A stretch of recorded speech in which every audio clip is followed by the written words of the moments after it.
The Flash, the long-awaited movie that got announced back in 2014 when the TV show of The Flash was on its second episode. And now in 2023, when the TV show just wrapped its final season a couple of weeks ago. Understand this was so much drama. You know, there was so much hiccups and drama going around left, right, and center with directors leaving and changing and a regime of Warner Brothers who felt so reactionary when something went well or even something didn't go well, and they go, we need to change everything! We need to change everything! You know, type of regime, which is not the case anymore, thank God for, you know, DC Studios and James Gunn and, you know, Peter Safran, who are going to steer the ship from now on. But with, you know, Superman Legacy in 2025. Now, of course, there's the big elephant in the room with all the Ezra Miller stuff, but for me, I'm a film critic. I'm here to talk about the movie. I know this feels like I'm, you know, downgrading what they have done, and what they have done is laundry list horrendous. It's just ridiculous on all release, right? But for me, talking about all that is like me talking about, you know, who's dating who while I'm talking about a movie or a TV show. It doesn't feel connected. I'm here to talk about the movie, not TMZ stuff. And I'm simply that. I'm here to talk about the movie, talk about the plot, I'm talking about their performance, I'm talking about how, you know, how was Supergirl, how was Zod handled, how, you know, the bringing back of Michael Keaton's Batman, how was that handled? Like, that's what I'm going to be focusing on, not, you know, all the Ezra Miller big, you know, the big controversies, all that kind of stuff. Understandable controversies. Understandable. I want to appeal on that. Anyway. And so, my thoughts on the movie is this.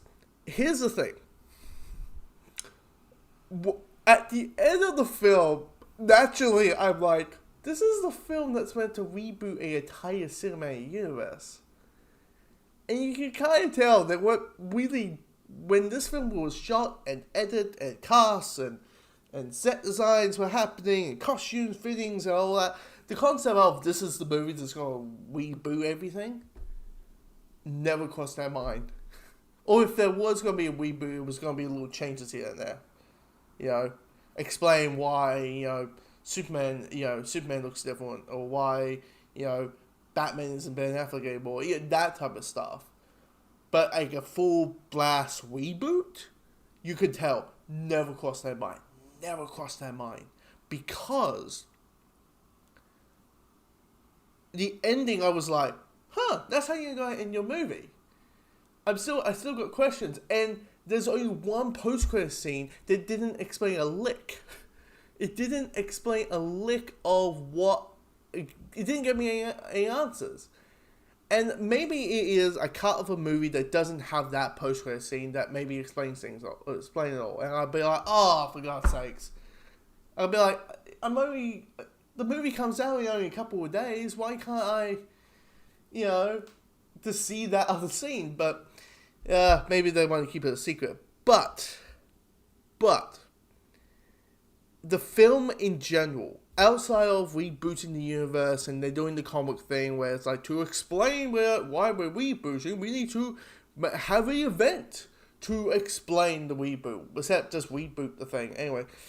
And for comics, I get it, because comic fans love the soap opera aspect of things, where like it's just a continuity that has been around since 1938. So explaining it, that there was a reboot here and this event happened that kind of made things this way instead of that way, and you're like, okay, it kind of makes sense. Now, when it comes to the movie itself, like, this movie has me hyped. I mean, Warner Brothers and James Gunn and David Zaslav have been hyping this movie up, calling it the greatest comic book movie ever made. No, it's not. It's not. It's not the greatest comic book movie ever made, but it's damn good. Like, watching the movie, I was glued, I was riveted, there was no time, I was bored. I mean, Ezra Miller's performance at the beginning, I was like, ooh, this is not good. I'm not a big fan of their performance as Barry Allen at the beginning of the film. But, the moment Barry goes back in time, save his mom, and we have Barry bumping into his younger self, his like 2013 self, that works. That's when the movie kind of, with their performance, we ping pong each other. It's having as a Miller, acting along his younger self works, and that's when the movie really finds its drive. I mean, yes, it's cool to see Ben Affleck as Batman again, and it's and see certain other characters popping out for the beginning of the film, but it's all about Barry. And when you start like getting, I'm worried about this movie, I'm a little bit like, I'm main character's not, their performance ain't that great. I was like, oh, what's the Western movie gonna look like? But I was like, whew. About 20 minutes in, I was eased out through. And the rest of the film, after the big Cadillacs, right? The big Cadillacs, it just sings. This movie just sings on all fronts. You got great humor. You got a remarkable heart. You got a really well done action. And if you are a Batman fan like me, like Batman's my guy, it doesn't matter which version of the character it is. There's rumors that Angel Cincinnati, who is the director of this film, is going to direct Brave and the Bold. Yes, please. Like, just the action alone, I'm like, yes. Can he direct the next like DCU, like what's it, DCU Batman? Can he do that and build up the Bat family? Can we? Because how you handle the Batman's is good. It's great. It's awesome. Yeah, yes, in the action sequences and even in the talking, monologue stuff. There's a couple characters in this film that I was like, oh, I thought we would see a little bit more of them, but like I thought we would see a lot of Supergirl in this. And the weird thing is, like, if you don't know the comics or you don't know at least the storyline of Flashpoint, it's pretty much the same, except they just changed bits and pieces here and there. And except, the Amazons and the Atlanteans are at war, it's just Zod comes in. It's his Zod coming in, looking for Kryptonian. It's Kara. It's not Clark. Barry has created a world where no metahumans, and he needs to team up, a Batman that isn't his own, and a Supergirl thinking it was Clark, but it's not. It follows the beats of it really well. It's kind of like not a loose adaptation, but it's like a very I don't say loose, but very, like it follows the spine pretty well. Like certain events happen here, it's at there, and it's at Thomas Wayne, it's Michael Keaton's Batman, and it's at a locked up Superman, Supergirl. It's those type of bits of changes, but it's literally the spine of the Flashpoint story from the comics, or if you've seen the animated film adaptation that they did about 10 years ago. Now, when it comes to the villains, we have General Zod, Michael Shannon from Man of Steel. It is kind of fitting that we begin with Man of Steel and end with Man of Steel. I mean, makes sense. Man of Steel is fucking awesome. I will say that. It is the best DCU movie to date. Oh, and then it's like Wonder Woman's is underneath, and probably like the Suicide Squad. James Gunn's Suicide Squad is probably there, and probably Flash is somewhere in there as well. But Zack Snyder's Justice League is a hell of a lot more better than the theatrical cut. So you take that as canon as well. But General Zod in this film is a Marvel villain, like Phase 2, Phase 1 Marvel villain, where they're the villain in the early phases of Marvel, where they were there to move the plot, the hero's journey. They were there to move the plot forward. And that's kind of it. Like, Zod is basically saying evil shit. They have Michael Shannon basically spinning the same speech that he did, like, in Man of Steel about, you are not alone. And I'm like, could you just, like, just use footage from Man of Steel and just say him just, where he says that, and just change to, like, you know, bits and pieces, and, you know, say, hey, we're looking for a girl, or we're looking for a Kryptonian, or whatever it is, or we're looking for an alien who looks like you, but it's not like you. Like, yeah, anyway. But yeah, I was like, yay, Zod's back, Michael Shannon's Zod, it's awesome, and, and I just like, oh, he's just there for like 3 minutes, and he's gone, and just saying evil villain stuff, which sucks. The CGI is a bit wonky, I won't lie, definitely when it comes to faces are a big thing, because naturally, because you got two Barrys in the same frame, they try and find different ways to work around it, and one of them is to do deepfake, Azrael's face, even in the Flash suit. Like, when he's moving his face, you can tell, when he's in the Flash suit, you can tell that's a CGI Ezra Miller in a Flash suit. It just looks odd. It just looks weird. And there's even some CGI shots, because, we're dealing with the multiverse, and we see certain characters popping in from, like, other DC universes, of, let's say, bringing certain actors back from the dead, and I'm like, oh, this is not good, this is bad CG, I get it, it's meant to be like a cool fuck yeah moment, and I get it, you're meant to do a big DC love letter and do all that kind of stuff, but honestly, if I would just get someone I would just do the Mandalorian thing and just slap their face onto some guy who has the same build, if you really wanted that version of that character to be there. And there's a deep cut cameo.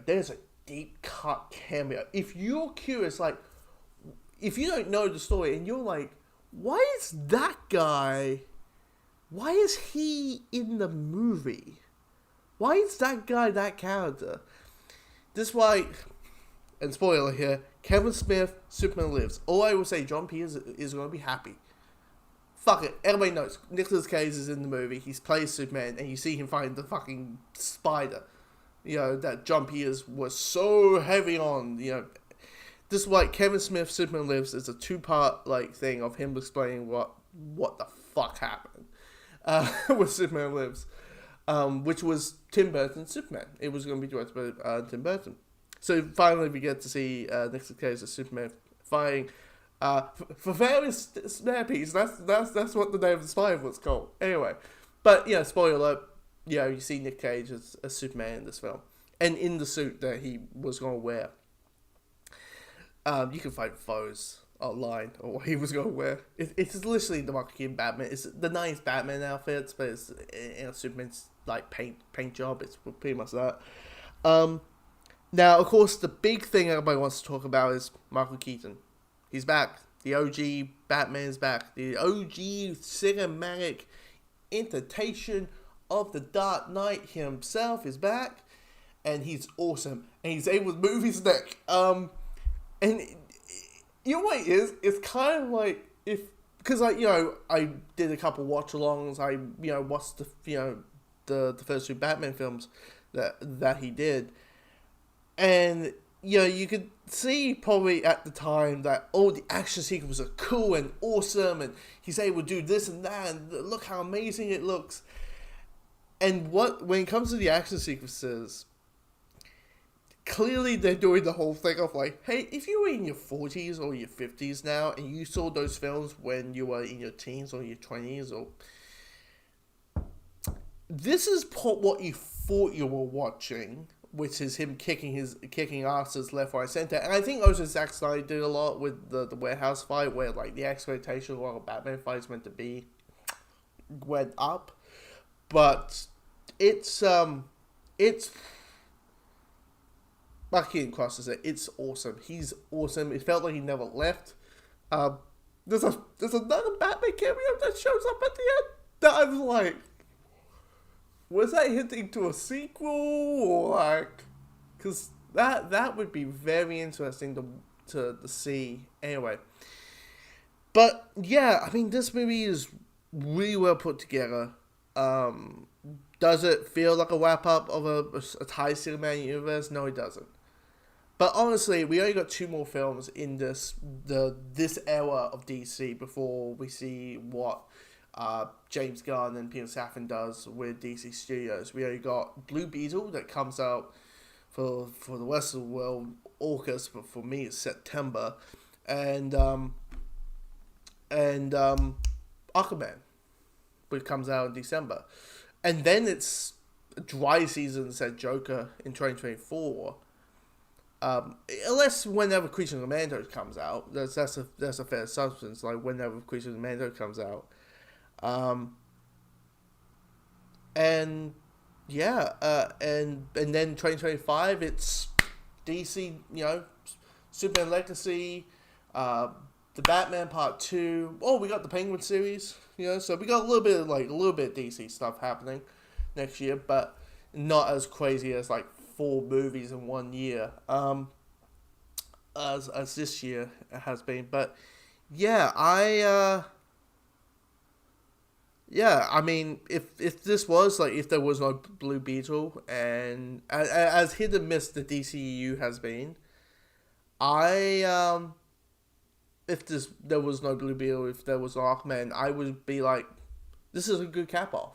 This is a well done cap off of a hit and miss cinematic universe, and it's unsame. So why are we rebooting it? Just look at track record. Just look at Shazam and Black Adam as the box office, time to start fresh. And yeah, I mean, this is 17 minutes long. God damn, I have a lot of things to say about this film, but yeah, see, actually in a couple of days it's Elemental, so I'll see you then.